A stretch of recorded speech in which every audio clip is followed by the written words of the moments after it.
Hello tube dwellers and welcome. I'm the Arcadean and this is Mabinogi Duel. Today we're going to be using a deck featuring Magical Beast Gorgon, another new card from the latest FOD pre-release packs. As always, if you'd like to copy this deck into the game, I've provided the share code up in the right hand corner. And let's see how this goes, shall we? We'll be going into the friendly battles as ever because the PvP arena would take too long for a 15-minute video, and at the platinum level you should really be prediction counterpicking anyway. You shouldn't be running a single deck. I'm using Skuld, as always at the moment whenever I'm running anything featuring nature. I just think she's one of the best looking heroes at the moment, and her effect is very, very useful. So, yes, Magical Beast Gorgon. I remembered my juice today. Magical Beast Gorgon. It's next to Nerva, because Nerva is really here for countering the spells, and Magical Beast Gorgon for countering creatures. Placing the Gorgon onto the field makes players very, very wary about playing their own creatures, because obviously you don't want to play a creature only to immediately have it petrified and then pump up the Magical Beast Gorgon's attack. However, Gorgon is fairly easy to remove. A capture will take care of him, a hunt will take care of him in most cases, all this kind of thing. So you really do want some sort of defense. You either want to put a creature which is arguably a bigger threat onto the field to lure any attacks, any removal spells out onto him, or you want to have a counter spell or a Black Knight or a Nerva, something like that, something to provide him with a little bit of backup, basically, when the spells start flying. Here we go, found an opponent. Who shall it be? Let us see. Neliel from Japan, 7th Dan. Impressive, using the Elbrak hero. Okay, so mana user, probably. Let's find out. Yep, okay, so mana, gold, and nature. Alright. Bringing out the elf right off the bat. That's fine, we'll drop the heavy offering. And even resource trade. And Calmus appears, but again, who cares? It's just going to disappear on her turn anyway. Bing, bang, boom. Good. All right. She drops the imp. No problem. We will drop our own... what do we want to drop? There's so many possibles. Let's drop a holy missile onto it. Again, even resource trade. So we're ready to level up and she's not quite there yet. Goblin Bomb Squad. We'll let that one go through and we will level up. Alright, she does the same thing, which is absolutely fine. And I would have very much enjoyed Nodira's Needle killing that thing off, but it won't, so never mind. We will place a Hyena King, ignoring the Bomb Squad for the moment. In fact, no, we won't ignore the Bomb Squad. I don't know what I'm talking about. We're going to drop the Skeleton Knight. There we go. It's a decent enough trade. Skeleton Knight will kill the Bomb Squad. Bomb Squad kills the Skeleton Knight. Skeleton Knight resurrects her skeleton. So now she has two creatures she kind of needs to deal with. Okay, so she's dropped a mana spell. That's either a free spell or it's a counter spell. Turn to Frog. Okay. Not sure that I would agree that's the best possible choice, but perhaps she has a plan in mind. Let's see. We will just charge up because we don't really care too much about that 3 damage at the moment. We'll wait until we have a better answer for it. Goblin Shredder. Okay. Standard. And now we have a fairly decent answer. We can remove the Bomb Squad with our Nodira's Needle and gain some darkness.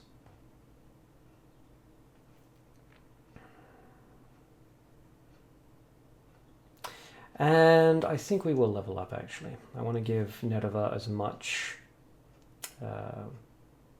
energy as possible before we bring her out onto the field. Alright, now we can bring out Nerva. We'll place her over there, and we can bring out the Magical Beast Gorgon. Apparently it wasn't Counter summon. That was the other thing I was worried about, it being blue or freeze trap. And we'll bring out the Magical Beast Gorgon. We won't put him in the middle, but we will put him there actually. No, we will put him in the middle. I didn't necessarily want to put him in the middle. I generally don't when the opponent runs nature, just in case they have command hunting, because then they can play a creature to block my creature and then use command hunting and they get a lot of bonus out of it. But I want the... Okay, so he's luring that out and then capturing Nereva. Okay. That's a good plan, because Gorgon's about to transform the bomb shredder. Yeah.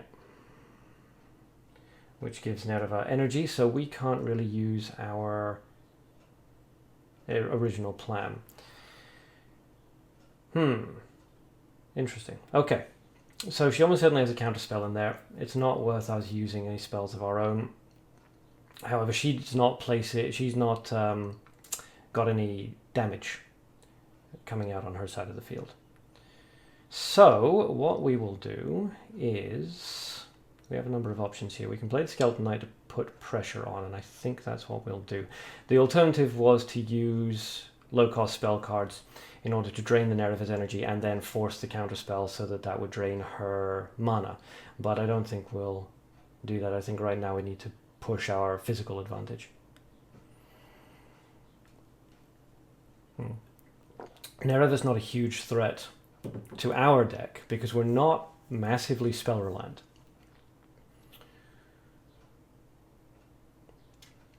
Let's see. I find it interesting that she used a Goblin Shredder. You see that a lot these days when... I got lucky, health charge. Good for her. You see that a lot these with zombie combiner decks, but not so much by themselves. Oh, and she forfeits. Okay. So yeah, you can see that the Nereva being snatched away from us was not really a big problem, honestly. And neither is Gorgon. A lot of people are running Capture at the moment because it's a very good counter to zombie combiner. You can just capture the combiner and then the combiner starts working for you. As well as just being a good counter to a lot of other cards that you'll see in PvP. Capture is a very strong card. But our two primary cards, Gorgon and Nereva, they don't, in our case, we don't really care if either one of them are captured. Our deck isn't spell reliant. We don't need the spells in order to deal the damage because a lot of our creatures are just very heavy hitting. And if Gorgon gets...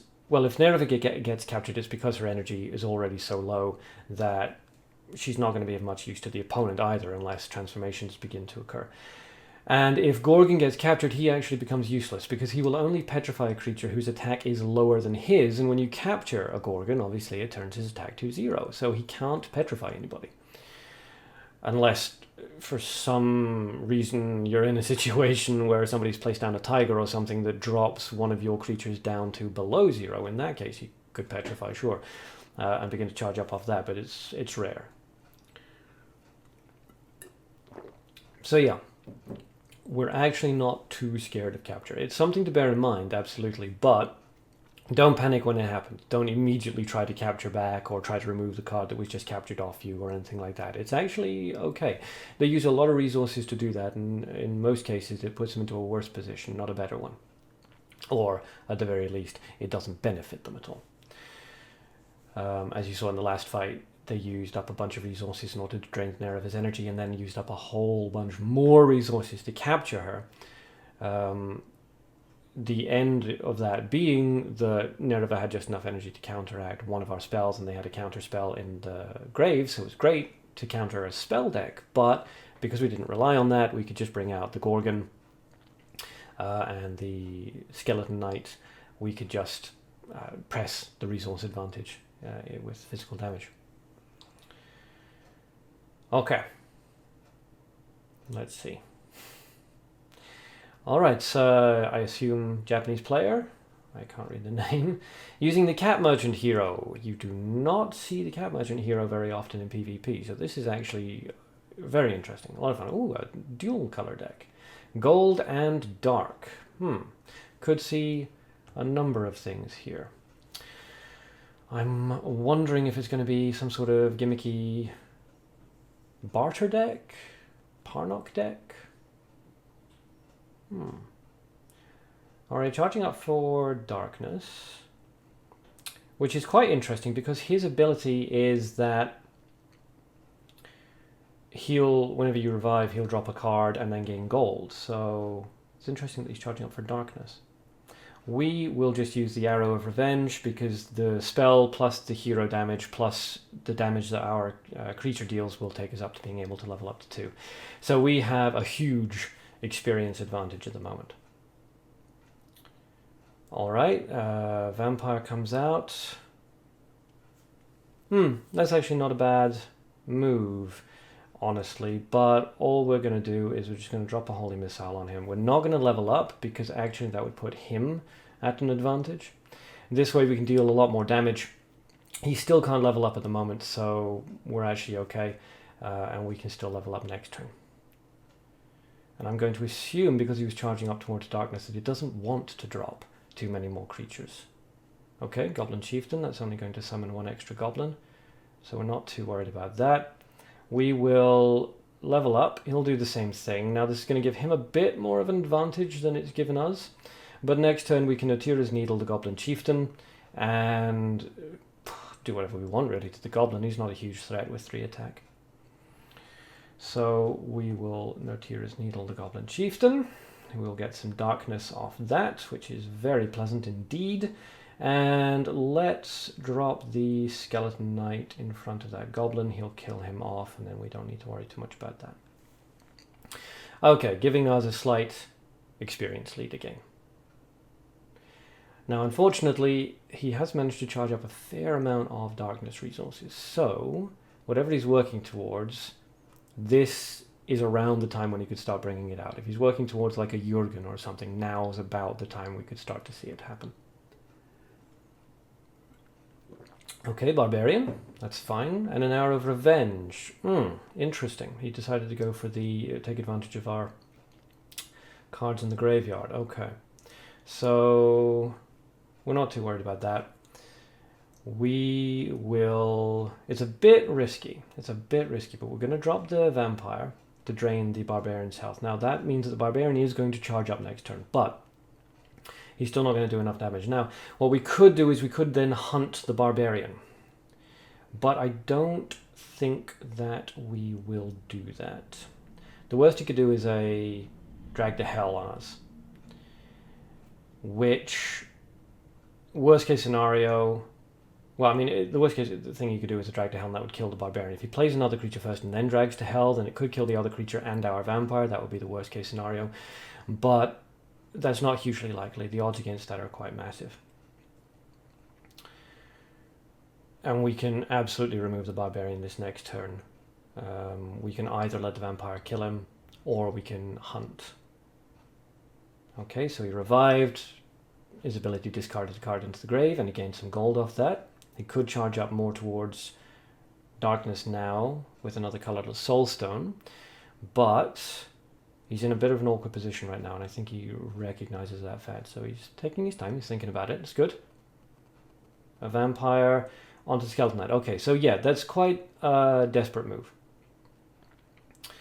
What we will do then is... we're not too worried about the Vampire and the Skeleton Knight. The Vampire will kill the Skeleton Knight next turn, but then the Skeleton will just revive as a skeleton kind of thing. So what we are going to do is we're going to put a bit more pressure on. We're going to play our Gorgon Beast. Now,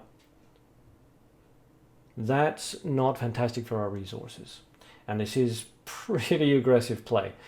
But he only has 4 in gold and 3 in dark, and I don't see that he has anything that could possibly stop us. He can't bring out a Flame Emission. He doesn't have the resources for it. He could, I think he could bring out a Goblin Shredder if he discarded into gold. Perhaps. But as far as darkness goes, the best thing for him, really, that he could do is drag to Hell and kind of hope it hits the Gorgon, but even then, that's not ideal because we're still doing, 13 damage to him next turn. Okay, so he blocks us with the Leopard. He's playing extremely defensively. That's fine, completely understandable. We can use that to our advantage, though.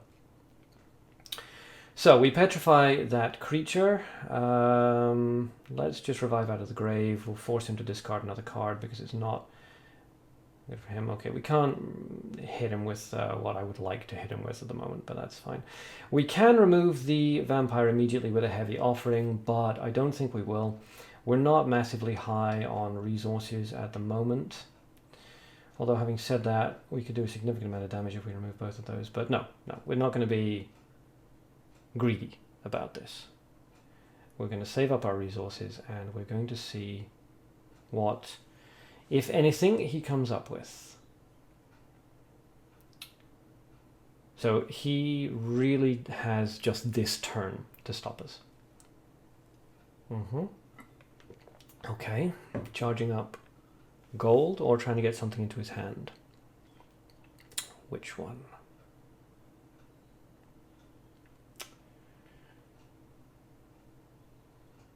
Thinking about it. He has a decent amount of resources right now. Very decent. So this game is not won by any stretch of the imagination. Another barbarian, okay. Okay. That's fine.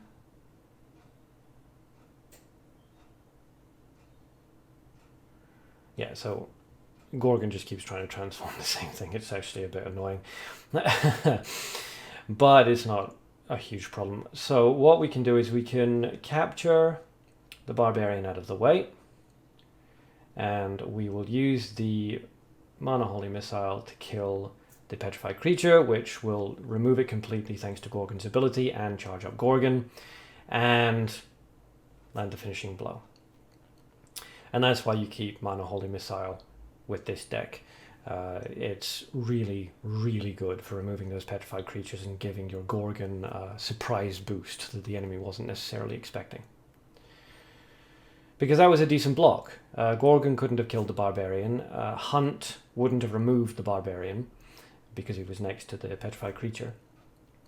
The vampire would have had to have killed the petrified creature before it could get anything done, which just left the skeleton. So it was a good defensive play. Unfortunately, because we'd managed our resources quite well in the early game and the mid game, we were capable of capturing and holy missiling. No, thank you, devCAT. It's a decent trade, actually. If you're a newbie and you see that trade and you don't already have a couple of hunts, go for it, but not in our case. Okay, so two quite interesting fights there, I think. Especially that second one. Hero you don't honestly see that much, and a lot of I want to say basic cards. It sounds mean. I don't mean it to be. I just mean that it's he wasn't using like fancy abilities or extremely high rare or extremely rare creature cards or any weird tricks or gimmicks or anything like that. It was just good, solid, decent cards that you can actually do a surprising amount of damage with. So anyway, onto the deck. We'll look at it and look at substitutions. So number one, Penguin, of course. If you're doing this properly, then use an Imp or a Black Spirit. I always go for Penguin because he's adorable. He just is. I mean, good grief. Look at that guy. But yeah, Imp or Black Spirit would probably make your life easier. The Mana Holy Missile is... you could, if you don't have it, you can replace it with Magic Missile, and that will be absolutely fine for a low-cost removal card. But the thing about the Mana Holy Missile, as I've already mentioned, is that it can actually kill immediately the petrified, any petrified creature at any level. So it's really, really good for that, whereas Magic Missile won't. It won't actually kill. So if you have Mana Holy Missile, absolutely use this one. If you don't, you can replace it with Magic Missile, it just won't work quite as well, that's all. Hyena King. PvP has begun to run this instead of Elf and Elephant, which used to be prevalent. It used to be that if you ran Nature in PvP, you absolutely had to run either Elf or Elephant. However, with heavy offerings arrival on the scene, Elf and Elephant have become significantly less practical. So Hyena King is the new substitute. It has 3 less HP, but it does have slightly more attack, and it cannot be removed by heavy offering right at the beginning of the game. It's easy enough to get a hold of Hyena King, but if you don't, an Elf or an Elephant would work absolutely fine as well. Notira's Needle. This is also extremely useful for dealing with petrified creatures, but it can also be very handy for dealing with early game minions. A lot of people will bring out low health minions. Sometimes, in the case of like Black Spirit, it'll have very low health but quite high defense. But since Notira's Needle ignores defense, it will actually kill them outright. So it's good, and it helps us charge up towards capture, which is a pretty big card in this deck, actually. Arrow of Revenge, always useful. If you don't like Arrow of Revenge for whatever reason, you could substitute that out for Skeleton. But I really like it. It's good for getting behind enemy defense, putting out some surprise damage, and all that kind of thing. Sometimes you'll find yourself in a situation where the enemy is basically calculating how much attack, how much health damage your creatures could do this turn, and he says to himself, okay, well, if I block this one, then I'll survive, and then next turn I can do something fancy. Arrow of Revenge completely messes up that calculation because it's damage that they hadn't anticipated. So keep it in would be my advice, but if you don't like it, for whatever reason, Skeleton is fine. Heavy Offering, again, really, really good answer to Elf and Elephant, and if you manage to get it off in the mid or late game, it can completely destroy your enemy. It's amazing how much damage just having a low-value Calamus on your opponent's field can do to his field. But again, if you don't like it, if you find that you're not using it very much, you could substitute the Heavy Offering out for the Skeleton, same thing as the Arrow of Revenge. If you want to substitute Skeleton and Heavy Offering out, Arrow of Revenge and Heavy Offering out, then you'd have to go for something like Skeleton and perhaps a Drag to Hell, but I wouldn't necessarily recommend it because you don't want to accidentally kill off your Nereva or Gorgon. Up to you, though. Hunt, low-cost nature removal spell, just keep it in your deck, no reason not to. Vampire, mana +1. If you're running Vampire, you always want to go for the +1. It's just significantly better in terms of how much health it can drain off your opponent. And you never want to play Vampire on the first turn anyway, so the inability to do so and the larger resource cost isn't really a big deal. Now, Vampire Mana +1 is a deck that everybody should have, so if you don't already have it, do look through the stores and see if you can get a hold of it. It's just an extremely solid card. If you can't get a hold of Vampire Mana +1, then look into a Mana Lizard Knight. Those are also surprisingly good with their defense. You don't see them often at all, but they are actually not too bad. In case you can't get the +1 mana Vampire, a normal mana Vampire would work out fine. If you can't get any of those, then just look to any mana creature that has good utility. If you can't run multiple decks and you want one deck that can do as much as possible, then swapping the mana Vampire +1 out for an Undine Akora is not bad. That can shut down a lot of cards, as well as actually dealing some problematic, or giving Zombie Combiner some problematic issues, because the Zombie Combiner will summon a zombie at the end of the turn, but if it's frozen at the end of the turn, it can't do that. So Undine Core is not a bad substitute either. Skeleton Knight, I would advise just keeping in. I know there's a lot of people out there that have been sneering at the Skeleton Knight over the past few months, saying that it just completely fallen out of the meta with all the new cards that came in, but as you've seen here, and as you'll see if you spend a significant amount of time in the PvP arena, Skeleton Knight does work. It has been here since the beginning, and I think it's going to be here until the end. It requires the right kind of deck to use it, but it is a big, big problem for your opponent. They can't just removal spell it or hope that a creature will kill it. It's a single card that you have to kill twice. Difficult. Magical Beast Gorgon. This is the deck, the card rather, around which the deck is designed. Again, you could switch this out, but you'd have to redesign the deck. It's fantastic. Just be aware with Magical Beast Gorgon that it's not too difficult to remove. I'm pretty sure Hunt can deal with it. Actually, maybe not. No. Well. It can be removed if it takes any kind of damage. Basically, a Hunt or a Surprise Attack will remove it outright. Capture will remove it for almost even resource cost. Drag to Hell obviously destroys it immediately. Turn to Frog shuts it down immediately. So just be aware of what resources your opponent's running, what kind of deck they're running, and how many resources they have. before you place down Gorgon. You really don't want to place down Gorgon and then immediately have it turn to frog and killed. The other thing is, don't ever place Gorgon down in front of a creature. I know that it can be tempting, especially at level 3, because you place the Gorgon down, you think it's going to transform the creature in front, and then you'll kill it on that turn. But by and large, what's actually going to happen is you'll place Gorgon down in front of the creature. The enemy will use a cocoon trap or a turn to frog, and then their creature will just kill the Gorgon. So don't play it in front of anything. You want the Gorgon to have a clear shot in front of itself. Dark capture. You do kind of need capture in this deck. It can be tricky to try to run this deck against anything that's using significantly large creatures. If you can get the Gorgon and Nerva out onto the field, then it's actually not a problem. You can shut down a large number of cards if you can get Gorgon's damage boosted up. But it can be problematic when you're going up against creatures that are either too big for that to happen, like the Doom Machines, or that it's not really worth doing, almost.